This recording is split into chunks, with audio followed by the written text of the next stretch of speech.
With its beautiful art style and upbeat music, you don't necessarily expect what you get when going into Gravity Rush. This game's initial release was back in February of 2012 on the Vita.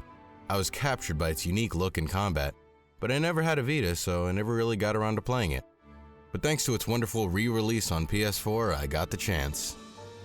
With Gravity Rush 2 coming up later this year, I felt I needed to get an idea of what I was in for, and man is it something.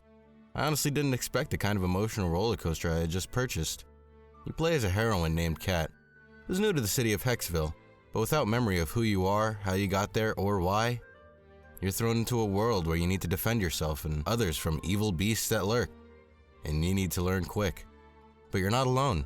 You're greeted by a feline companion who, for lack of actual dialogue other than meows and purrs, ends up becoming a pretty likable character.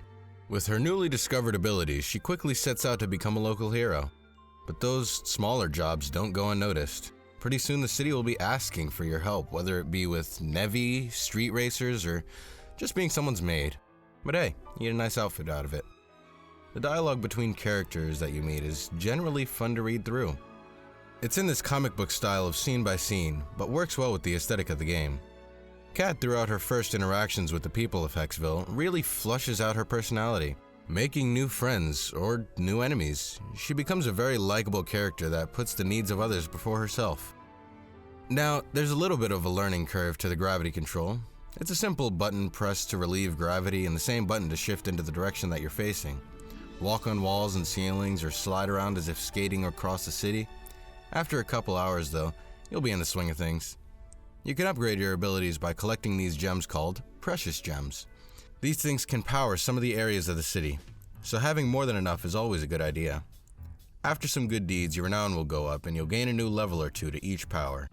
Now the world, while vibrant and musically stylized to each city, isn't as bustling as you'd like it to be, or as much as I was hoping to see. It takes away a little bit of the immersion, but once you begin finding all the pieces of the city, it makes itself clear that for the lack of NPCs, the city is incredible to look at. Also, I should mention, while it is great to float and fall everywhere, there are invisible ceilings and floors to the world. Combat is something. Not in a bad way, but it's simple. Majority of your moves are all legwork, but it's the versatility that makes these moves feel fun and powerful. Run up to an enemy and deliver a 4-hit combo, evade back and do a backhand spring of kicks, slide back up to the enemy and give him a nice roundhouse, and finish it off with a mid-air dive kick directly into the enemy's weak point.